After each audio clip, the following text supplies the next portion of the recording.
Welcome to the Real Estate Way to Wealth and Freedom podcast with Jacob Ayers, providing actionable content to help you along your journey to financial freedom through real estate investing. As the premier asset class, real estate has helped ordinary people just like you amass fortunes. The benefits of passive income from real estate investing will allow you to live a life you want. And now your host, entrepreneur, real estate investor, and apartment deal syndicator, Jacob Ayers.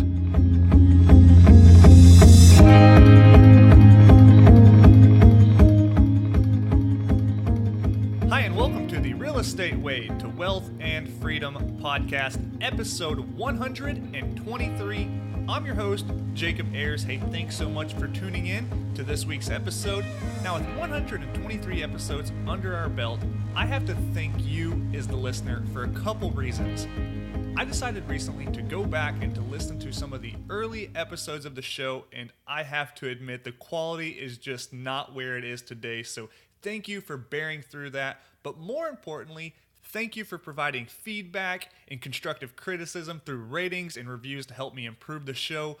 Luckily, we have great listeners like yourself, along with awesome hosts that have really helped prop up the show and make it that much better and improve along time. So thank you so much for leaving those ratings and reviews. So if you haven't yet, please go over and leave a rating and review on whichever platform you're listening on. It would mean so much to the show. Now, I'm going to leave those initial episodes up as a testament to just getting started and improving with time. If you're thinking about doing something, just go out there and take action, get started, and eventually you will improve. But initially, you might make mistakes, you might fumble, you might not be perfect in whatever it is you're going to do. But just set out, take that first step, and improve with time. Now, today, I'm really excited to have on our guest, Gino Barbaro. Gino is an investor, business owner, and entrepreneur. He has been investing in real estate for 15 years and has grown his multifamily portfolio to 900 units. Now, Gino is a very relatable guy. He's very transparent, and he shows you how you too can get started in multifamily investing. Gino has teamed up with his partner Jake to create jakeandgino.com, which is a real estate educational company that offers coaching and training in real estate investing. And he is the best-selling author of Barbaro Profit. So today I'm really excited to have Gino on the show, so let's bring him on.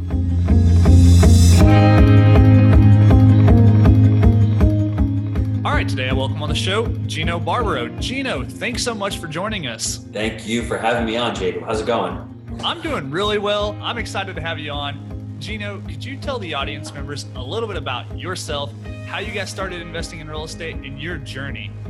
That could be an hour and a half show, so I will condense it as quickly as possible. I've had an interesting journey, just like everybody else. I am a father of 6 kids. We homeschool our kids.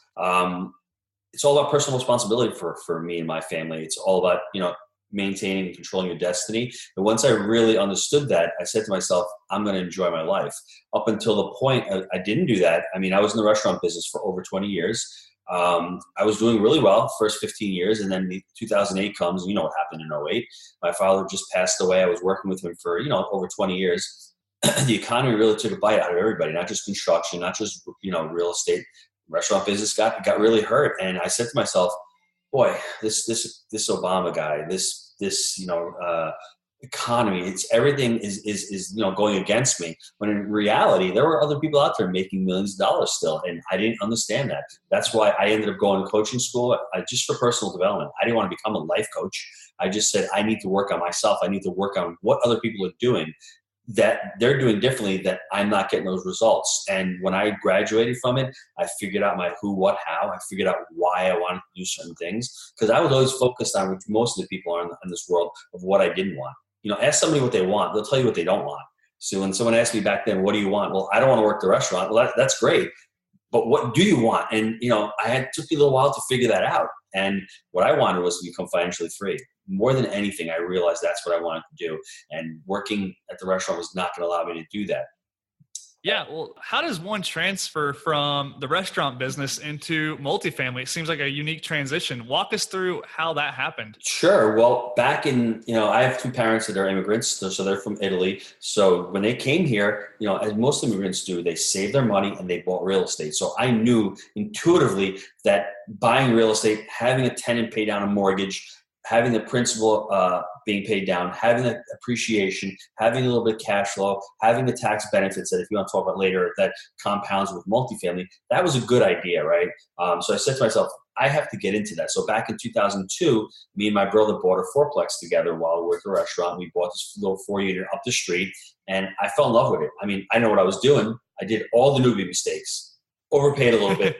I overspent on fixing it up. I didn't do my due diligence properly, so I paid certain costs, but I got into the game and I got hooked back then. And it took me another 4 years before I bought another property, and that's when the problems came because I was not educated. I didn't know what the heck I was doing. I was buying assets that I had no idea. I got into a mobile home park deal. The mobile home park was great. It was just me. I didn't know the education. I didn't do the due diligence. Then I got into a commercial property that was a mixed-use building. Didn't know what I was doing there. I just sold the property last year after owning it for 10 years. I always tell people no deal is better than a bad deal. And that was a bad deal. And it's not the money that I lost, but it was the time, it was the effort, it was the emotion, it was the energy suck. I did learn a lot of great things. I learned that I don't want to have anything to do with strip malls. I learned that I need to educate myself. I learned how to deal with tenants. I learn how to get in the game and deal with adversity. And that didn't make me stop. It's either moving away from pain or moving towards pleasure with motivation. And I was moving away from pain. So I said to myself, I've got to learn this multifamily gig. I've got to get out of the restaurant. And the bigger question, answer to your question was, I didn't want to fix and flip because I already had a job. So I didn't want to go out and get that real ordinary income where I'm running around fixing houses. And even if you're not doing it yourself, you're managing those guys, it's still a job. At the end of the day, it's a transaction. Transactions don't make you wealthy. Equity makes you wealthy. And I think I knew that intuitively, but until I started buying multifamilies, that was just verified for me. Yeah, so true right there, Gino. And I think that's a big thing for many people out there listening is getting into real estate. If you don't do it right, you can easily acquire yourself another full-time job if you're not careful. So get out there and start wholesaling deals or fixing and flipping. And you're right, just right off the bat, you've got another job. And that's not what many people need. Now, I like how you said you got started with a fourplex and you did a lot of things wrong.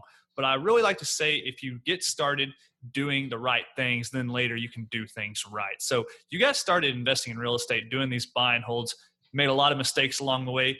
Tell us what you learned and how those were important lessons carrying over into your multifamily ventures going forward. I mean, there's just so many things I did wrong in the very beginning. I mean, not knowing the asset class is the key thing, right? So just because you buy single family homes, and I don't think there's a huge difference, but there are these certain nuances that you really need to know. Buying a single family home is different than buying mobile home parks. Now, mobile home parks, are you going to do a lot of rentals? Are you going to own the lots? Or are you just going to own the trailers too? Big difference. Know the niche you're getting into. And don't be afraid to spend you heard me, thousands of dollars on your education. I did a rich dad training. I did another 2 courses that cost me thousands and tens of thousands of dollars. Coaching school cost me another 10 grand. So my education is into I don't want to say 100,000, but it's, let's say, college education. If you go to school for 4 years, you spend 100 grand in college education to get a $40,000 a year job. Don't you think you can spend 10 or 20 on real estate and it'll set you up for the rest of your life? And you're learning stuff that you can apply to today, not stuff that you're going to learn in 4 years and it's going to be obsolete after you get your college diploma. Huge difference. It's not a cost. It's an investment. You're investing in yourself. And that's one of the other things I truly learned. I can go on. Let me list a few other things. Getting the right team members. I had an idiot for a lawyer, but I was the idiot because I hired him, right? So yeah, you know what he was doing? He cost me on the deal because I didn't do my proper due diligence. So you're going to hear that word a lot.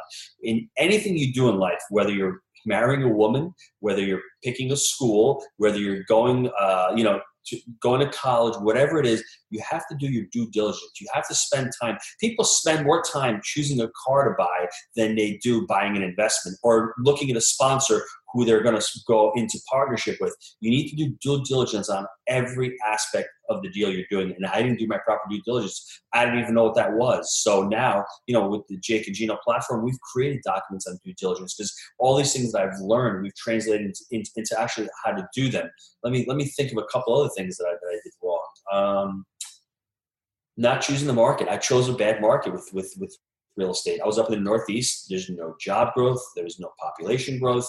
The employer stunk out there. There was no rent growth. I didn't know why I was buying it up there other than it was close to my house. The biggest mistake that I think I made, unfortunately, I should have just held on and just waited and then really educated myself and said, first thing you need to do is focus on the market. Once you've chosen a market for certain criteria that you'll learn, that you should learn, that's when you start analyzing deals. Those are a couple of my really, really high-level blunders, I would say. Yeah. Well, you've made a few mistakes going along the way, Gino, but they're probably not something you regret so much. You've really learned from them, I'm sure, and taken those lessons forward and really, really pulled value out of those mistakes. Mm-hmm. Totally. I totally agree with that. Yeah. Well, how does somebody get into multifamily, Gino? Just like getting into single family. I think there's so many limiting beliefs and so many dispelling myths out there. For people with multifamily, I think part of the problem is that everyone is comfortable with single family. Everyone can, touch a house and go, I can afford to buy a house, right? It's residential financing. It's small. People do it. And I'm going to let people learn in on a little secret. It's not a secret. You can read the book. It's The Millionaire Fastlane by MJ DeMarco. There's 5 commandments that you really need to focus on when you're looking at a business or looking at an adventure. These are 5 commandments of how to create wealth. The first one is the need. Do people need what your offer is? In single family, they do. In multifamily, even more, right? The next one is the barrier to entry, the entry. Single family is not a hard barrier to entry. That's the problem with single family. Everybody can do it. And that's why the margins to flip a house, guys out there, 20 grand if you're lucky. And that's a lot of work to make 20 grand, and then you get taxed on it. Then you got to go find another one. And if you hit the curve wrong, you're dead, right? The next one is control. Control, you want to have control. With single family homes, you do have control. But multifamily is the same thing. You do have control. You don't have control in the stock market, right? The next one is S, scalability. Scalability is huge in multifamily. That's the name of the game. You start scaling up and acquiring more assets. I can buy a 100-unit property. Go out and buy 100 single-family homes. You know how long it's going to take you? You know how much money it's going to be? It's a nightmare. You're not going to manage those. So that is massive, right? And the last one is T, which is time. You want to be able to scale your time. You want to be able to hire property managers. You want to be able to hire maintenance guys. You want to be able to leverage your time. It's so much easier with multifamily. So those 5 tenets or those 5 laws, they all get nailed. It's all checked in the box with multifamily. Single family, I'm telling you, there's a couple of them that struggle. And when you have that, multifamily is obviously competitive right now, but you know what I'm talking about. Maybe those institutional 100-unit plus, there's a lot of competition. But when you're in a 20 units and 30 unit space, there's a lot of mom and pops out there that don't think they can do it. And there's less competition in that space right now. So I wholeheartedly agree. That's why I love multifamily. Yeah, and that's kind of where you've carved out your little niche, your bread and butter place is buying these mom and pop operated apartments. So can you kind of talk about that sweet spot? Sure. Basically, I think we might have coined the term mom and pop apartments. What I look at mom and pop is in real estate and in anything in life, when you're trying to negotiate, the other side has to be a little motivated. If they're not motivated, you're not getting a deal. You're buying it at retail. So you all know what I'm talking about there. There has to be some type of motivation from the seller. Now, motivation from the seller in real estate is, are you burned out? Do you want to retire? Or you have a better opportunity, your 1031 money? Do you have health reasons? Are you going bankrupt? Are you disabled? The list goes on and on. Everyone has their own motivation. Are you moving out of state because you're moving your jobs? Or are you an out-of-state investor who all of a sudden just doesn't want to deal with the property anymore? Or did you inherit the property because, you know what, your mom died and now you have nothing to do with this 32 units? So there's a lot of, motivation and that goes in with the mom and pop investor, that persona. And the other thing is, we've bought from a lot of different types of mom and pops. That's why we came up with it. They can be a 25-unit mom and pop, or they can be a 156-unit institutional mom and pop, where you have partner infighting, or you have family infighting, something going on. And that's what you all need to do on this call.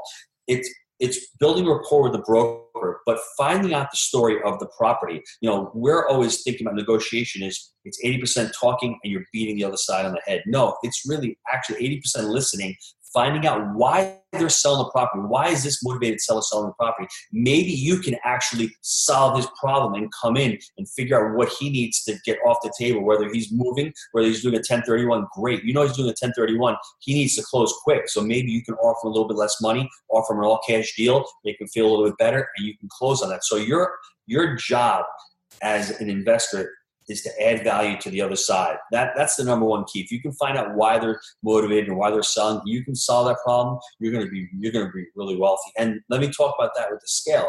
If you're doing this on 10 or 15 units, great. But if you're doing this on 1,000 units or 800 units and you're adding value to those 800 tenants, you can see the multiplier effect. It becomes really massive.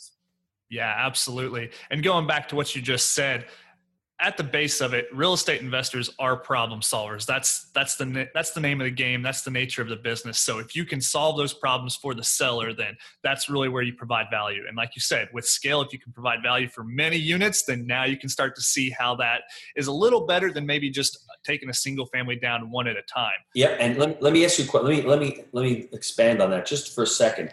Yeah. The definition of an entrepreneur, isn't it someone who solves a problem for a profit? I mean, everyone's, I'm sure a lot of you guys have heard of Zig Ziglar. That's what he says. I don't remember exactly what he said, but if you give people enough of what they want, you're going to be able to get whatever you want. That's what it comes down to. So if you're servicing 6 or 7 tenants, that's great. But if you're serving 60 or 70 tenants and you're servicing them right, you're going to make more money. You're going to be able to serve more people. And that's what the problem with the single family space is. You can't scale up to get to that point. With the multifamily, you can do that. You're servicing more tenants. You're able to, offer more solutions, and you're going to create more value at that level. Yeah, I love it. So Gino, looking back along your journey up to this point, you started with the fourplex, dabbled in some different asset types, some commercial, which you didn't really like, and then eventually transitioned to multifamily. So how did you get started with that first multifamily deal? It was right up the street from the restaurant. Comfort zone back then. It was still, you can still buy them reasonably in New York. And, what was really great about it was sort of owner occupied. We could use one of the garages to store some stuff in the restaurant. It had a little detached garage. I just liked it. It was really distressed. It was really total mom and pop. 5 siblings had inherited it. I wish I had done negotiation a little bit. I could probably save $50,000 on the price. I could have gotten more money back at closing. There was a buried oil tank. I had spent some money there. I could have gotten some more money to fix the property. But I didn't do that. But you know what? It's okay when you make those mistakes, because those mistakes will teach you to go to the next deal. So that's how I got into it. I got into it with me and my brother. We bought the property. We still own the property 16 years later. So I love the little property. It's right up the street. Like I said, we still have the storage unit there. So I always tell people, think big and start small. And that's what I ended up doing. I wanted to retire from it ultimately, but I started with a fourplex. Yeah. Well, I think one of the limiting beliefs, which you touched on earlier, Gino, of many people out there is the money aspect, the financing. Yep. When you start dealing with these larger deals, all it is the same deal with a few more zeros. Mm-hmm. And I think that starts to scare people. So could you talk about the mentality of taking on those extra zeros? Sure. And just kind of the financing aspect of these? So, when we first started out, Jake, myself, and my brother, we did the 25-unit deal in Tennessee back in 2013. We got 10% owner financing on our first deal. It's a $600,000 deal. We need to come up with $60,000 between the three of us, and we needed another $28,000 in closing costs, $23,000 in closing costs. So we had to come up with roughly like $30,000 each for the three of us. We got it. You go out and find partners. You do what you need to do to get that first deal done. Because the second deal came, and I'm sitting in the restaurant, and I've got my chef coat. I'm all dirty. One of my friends comes in, who's my partner now, third partner with Jake and Gino. I start talking about real estate. He was intrigued. I said, we're looking at another property. So he came on as a partner with us. He had a strong balance sheet. We took our second deal down 3 months after our first deal. So that's how we did it. And then the third deal came 8 months later. It was 136 units. Like I said, we started small, 25, 36, 136. The financing, it can be tough. We didn't syndicate. I mean, let's talk about raising private money. You can raise money in this environment. Go out and start meetup groups, start talking to people, start talking to friends and family, start building that database of investors. But before you do that, you need to educate yourself on how you're going to buy these things, how you're going to, finance these things, how you're going to buy them right, and how you're going to manage them. And then, so let's talk about the leverage. So people are always fixated on, when this market cools down or when I have enough money for a down payment. They're missing the boat on it. It's not that. If you're going to wait for 2020 for the correction, and I agree, we may be overinflated, but by the time that correction comes, you're not ready. You have no investor database. You have no education. You're going to miss the spot. You need to start today. You need to start educating yourself today on the investment, on the opportunity, and learn as you go. You need to create that team of people that are around you. And that's not going to happen if you keep saying, I'm going to wait till I save up money. Because I was just talking to somebody the other day. Go back and Google books on real estate written back in the 1970s. It will boggle your mind. It sounds as if we're talking about what's going on today. Back then, people would buy houses for $25,000 or $26,000. They couldn't afford the money for the down payment because back then, $2,000 or $3,000 was a ton of money. Translated to today's dollars, it's the same problem that we're having nowadays. The money does not make you wealthy. The ideas and the opportunity will make you wealthy. Add that on to the value, package that all together, and that's how you get into it. I love it. Yeah. You don't wait to buy real estate. You buy real estate and then wait, they say. So yeah, such true stuff there. Well, can you talk a little bit about your journey through the multifamily space, how you've kind of navigated it, maybe from the out-of-state aspect too? Lots of people have trepidations about that whole out-of-state thing. Yes. Well, that can be scary because, most people are trained that they have to touch it. They have to be around it every day. And I was culprit to it in the very beginning. The restaurant, I only have one restaurant, but I had 900 units. What's the difference? The restaurant's a scalable business, just like the real estate is. But it was that fear of, how am I going to grow? I didn't have systems in place. There was no systems for my restaurant. I had to be there all the time. And that was draining on me. I couldn't even hire a chef to get me out of the kitchen because that's how a limiting belief. That's the way I was raised. So my first venture out of the market was in Rochester, New York. It was about 8 hours north of where I was. Like I said, I start small. I think big, but I started small. I thought that if I could accumulate enough duplexes and triplexes and hit that whatever $10,000 a month that I needed to live, or $8,000 a month at the time, I could supplement that and quit the restaurant and then go into that real estate full time. I liked that market for the fact that it was a nice cash flowing market. It was very linear. You buy a house for $50,000. 10 years later, the house is worth $51,000. It's very linear. So you have to have the idea of, I like the market because it's a cash flowing market. Problem that I encountered up there was I couldn't scale. I wanted to get into bigger deals. There weren't that many big apartments, or I just didn't have the right broker that was showing me the right stuff. So I said to myself, let me pump the brakes.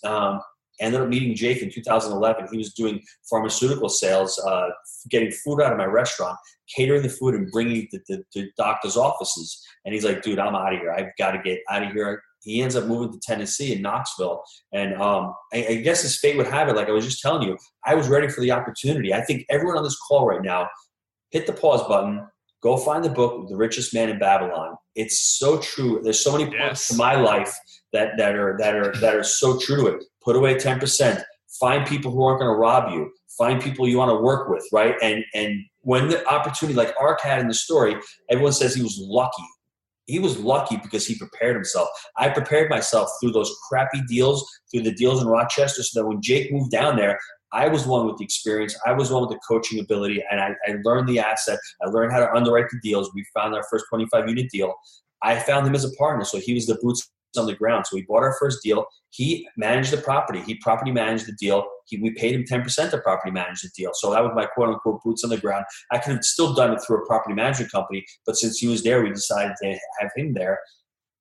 Anyone on the call, if you're just thinking of doing that, let's say you want to go to Charleston, South Carolina, and you're looking to invest in there, but you don't live there, find somebody who lives there. See if you can partner up. And if they want to get into the business, a young guy, let him property manage, pay him to property manage the deal, but you have equity. You each have equity in the deal.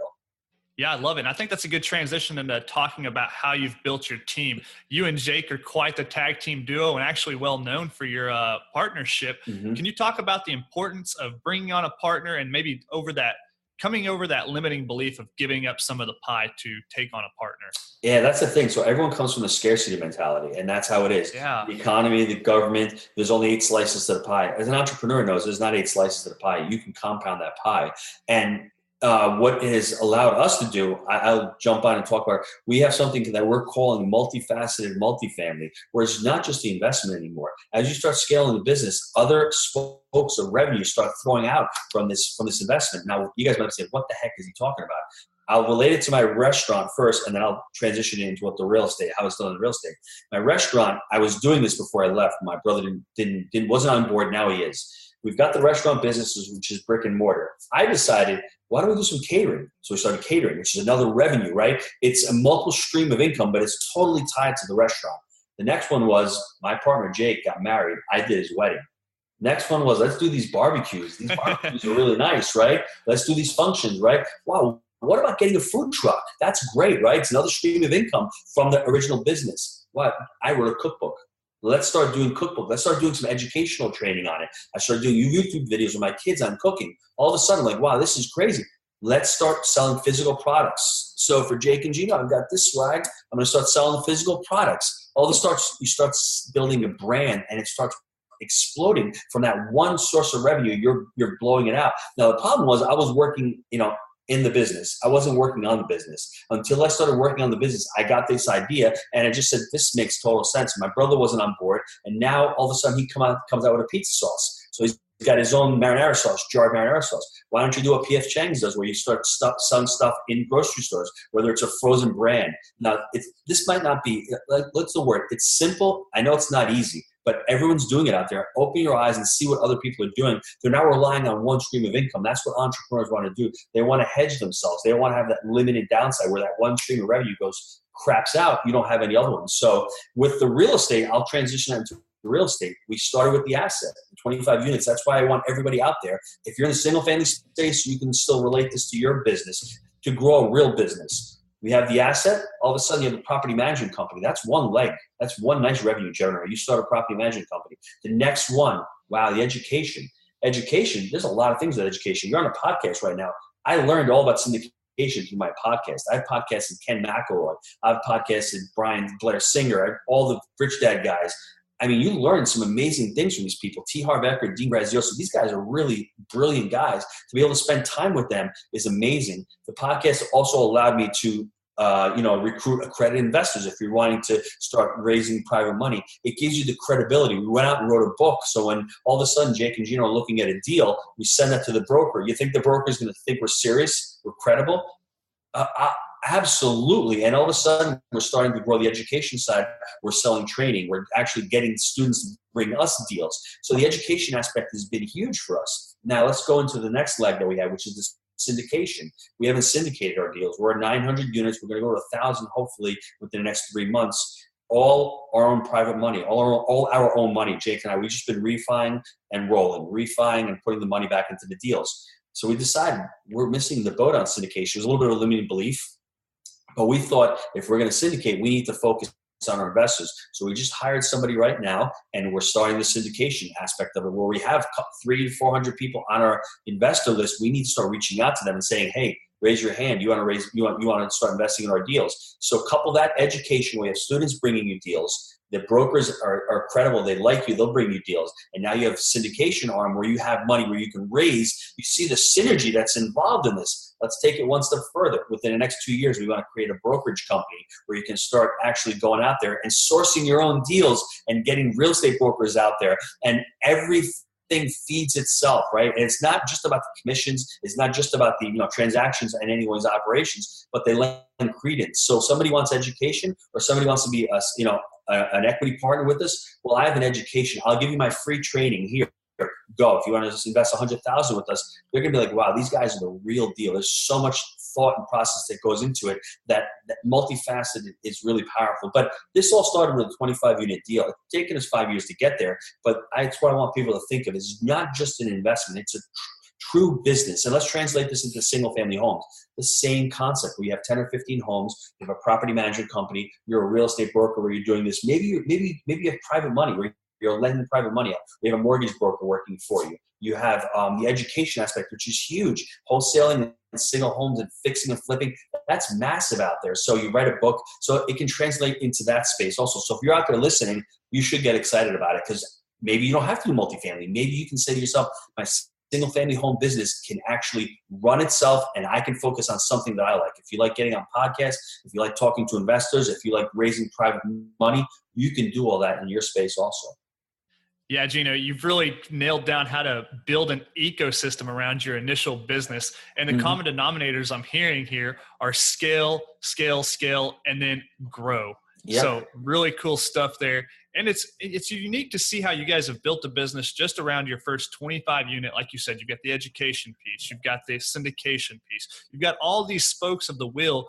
And once you build this business, you get to just do what it is you want in that business. Mm-hmm. That's right. So let me get another aspect. You can do live events. We're doing live events every year. You can start doing meetups from that every year. You can become a speaker. I mean, there's so many things. You choose your niche that you like, whether you like podcasting, whether you like, YouTube videoing, whether you like being on stage, whatever the aspect is, it's just getting yourself out there. And once you start writing, I like writing articles also. So once you start writing articles and doing videos and people seeing you as that, you're positioning yourself as an expert, they're going to come to you. They're going to come and gravitate towards you because you're giving. It's all about giving to the community. For you to give, you're going to get stuff in return.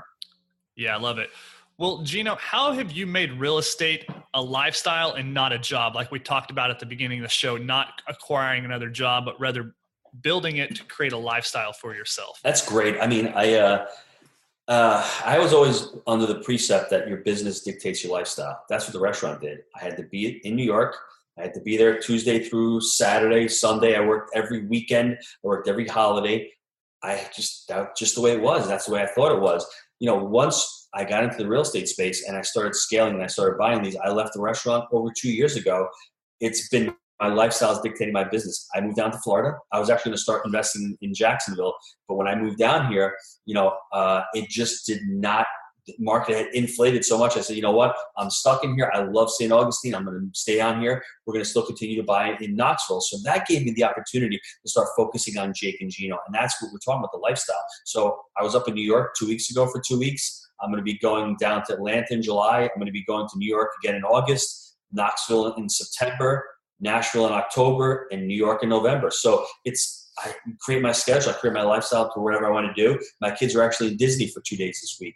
I normally go with them. So it's allowed me to do, what I want. And I think financial freedom, people get mixed up with this. They think that they're going to make all this money and retire. To me, financial freedom is doing what you want, when you want, where you want. And I think more importantly, with whoever you want to. So you don't have to do business with people you don't like, right? And I think it's important that people focus on becoming financially free, because once they become financially free, you're going to have so many more opportunities come your way. And it's just, listen, it's scary. I mean, you're used to making a certain amount of money and then you take that leap.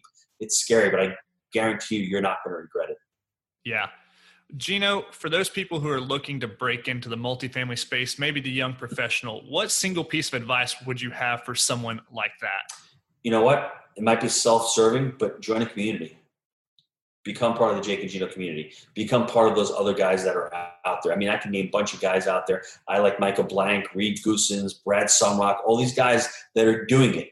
Join one of their communities. Put some skin in the game. Pick one of the guys you like and you resonate most with and go out there and see what they're doing and try not to reinvent the wheel. I mean, if I had not had that experience, I probably wouldn't have gotten into the 25-unit deal from all my other mentors that were teaching me. That really accelerated my learning curve. I got into it a lot faster, and I made less mistakes. So I think don't be afraid to put some skin in the game up front, because if you're not willing to invest in yourself and invest in your education, you're going to stumble in this, because there's a lot of things that you're not going to know. And why pay for that advice? If you can learn one or two things on a due diligence and save yourself $5 or $10 grand, that pays for the education 3 times over. So I think align yourself with people you like, people you trust, and then go out there and learn it and then leverage them, use them.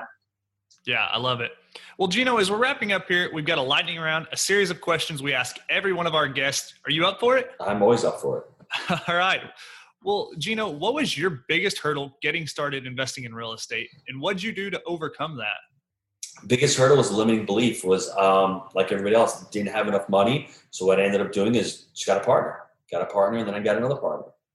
Yeah, awesome. Well, do you have a personal habit that contributes to your success? I don't know so much as a habit as a mindset. I am just persistent. I am all about fulfilling. If somebody needs something, I need to get it done. It's a bad trait because sometimes I'm up at 11 o'clock doing stuff, but I don't want to let people down. I have a fiduciary responsibility to a lot of people, and I want to fulfill, and I want to, get my end of the bargain. So that's why Jake and I work really well. We're both the same kind of thing. I don't want to be generic and call it make it happen, but that's what you have to do in life. You have to decide that you're not going to settle for less. You're going to give it your best. And if you fail, you fail, but at least you gave it your best. Yeah, I love it. Well, Gino, do you have an online resource you find valuable? Online resource. I'm just trying to think. The only thing I really look at online is the Drudge Report. I mean, online resources, I do a lot of reading. I look at a lot of these other guys' websites to see what they're doing and how they're training. But, basically, I don't like social media as much. I should be on social media a little bit more, but I just don't. I'm forced to it. When you're building the community and all, I don't understand Instagram where you're taking pictures and videos. That doesn't get me motivated. I'm beyond that. There's so many personalities out there. If you want to get a kick in the butt, listen to us, listen to Gary Vee, listen to Grant Cardone. Those guys out there, they'll do that. But I don't really need to be self-motivated anymore because I love what I'm doing. And that's the difference. When you love what you're doing, it's Friday. I really don't want to really have the weekend because I got to wait till Monday to get back to work. I didn't feel like that until I left the restaurant. So I don't need Gary Vee telling me to get up and get motivated. I'm beyond that right now. So, but if you need that, there's nothing wrong with it. I did need that a few years ago. I did need to Tony Robbins. I did need to listen to Zig Ziglar. So listen to those personalities. I did need to read Napoleon Hill Think and Grow Rich 3 times because I needed to surround myself with those positive messages. Yeah, awesome. Well, Gino, what book would you recommend to the listeners and why? Napoleon Hill, Think and Grow Rich. I think you start out with that book. He is the pre-guru. I think everyone is taken from him. He did it for 25 years. He wasn't rich. He interviewed guys who were rich. So he learned from them. And I think he put out an amazing piece of content. And I think everyone's been referencing that ever since then. I would definitely read that book for sure. Yeah. We'll link that book in the show notes if our audience members haven't read it yet. Highly recommend it. Another classic. So yeah, definitely pick that up. Mm-hmm. Gino, last question here. If you were to give advice to your 20-year-old self to get started investing in real estate, what would you tell yourself? I think this is something similar to what Gary Vee says. When you're young in your 20s, don't think about a paycheck. Don't think about money. Think about learning as much as you possibly can. Latch yourself onto somebody who's older than you, who's doing what you want to do. Try to add massive value and think ultimately to become financially free. Don't work for money. That's one thing I would have told myself when I was 20 years old. Focus on what you like to do. Focus on becoming financially free and try to learn as much as possible. Yeah, absolutely. I love it. Well, Gino, it's been a great interview. You've provided us a ton of great content, valuable content. It's really interesting to see your journey and how you've transitioned into the multifamily space. You actually have a podcast. So can you tell us a little bit about that podcast and where our audience members can learn more about you if they're interested? Sure. I mean, we have a website called jakeandgino.com, best-selling book on Amazon called Wheelbarrow Profits. I can be reached at gino@jakeandgino.com. Our podcast is with the Wheelbarrow Profits podcast. And you guys are like, what the heck is up with a wheelbarrow? Let me show you the wheelbarrow. The wheelbarrow right there is the buy right, manage right, and finance right. The buy right is the back leg. The manage right is the wheel, which is in constant motion. And the finance right is the other leg. You need all three of those to be working properly. Because if not, the wheelbarrow is going to tip and you're going to have a crappy investment. So that's how we started the name of the podcast. And we basically focus all on multifamily. We've been doing a little bit more about Gen Biz and trying to scale businesses and try to look at it as a business, not just from a landlord perspective. So, the podcast is on iTunes. We have it on Spreaker, and we have a YouTube channel also. Well, tell us about your upcoming conference. Oh, in October 6th and 7th. We are having a conference in Nashville, Tennessee. Tickets are on sale. If any of your members, listeners want to reach out to me. I'd love to give you one ticket free. The tickets right now I think are $250, but if you bring a spouse or a partner, I'll comp you one of the tickets. It's in Nashville. It's in a beautiful city. The hotel is great. It's at the Renaissance. Last year we had 175 people. We're looking to have a little over 300 people this year. No upsells there. We're not upsells. As you can see, I'm not really a great salesman. I'm just out here trying to provide value. And we have our vendors out there. So we have all our team members out there. So that's where you're going to network. We have a great group of people. We have Dave Zook as one of our speakers. I'm trying to think of all the people. We have Kim Taylor, our syndication attorney. Jake and I are going to do a few presentations. Reed Goosens is out there. He's going to be emceeing the event. So Jay Scott from Bigger Pockets is going to be out there speaking. So it's going to be a ton of information, basically geared to the multifamily space. That's what we did last year. We had great success. So we want to replicate it this year. A little more networking on this one, a little bit more breakouts on this one. big Q&A. I'm going to have a student success panel the second day. So it's going to be a lot of fun. And I think it's so worth the price. Get out there. You have to go to a couple events a year. You need to network and to meet people, if nothing else, because you never know where you're going to meet your partner or your next source of revenue. We've had people out at these events and saying, wow, I met my partner there, or wow, I found a deal there, or wow, I sourced 50,000, whatever it is. They're just great events. They keep you energized, they keep you motivated, they keep you focused, and then you become part of the community. That's what it's all about, becoming part of that community. Yeah, I love it. Well, Gino, I look forward to seeing you in Nashville in October. It's been such a great time today. I've really enjoyed sitting down and talking with you.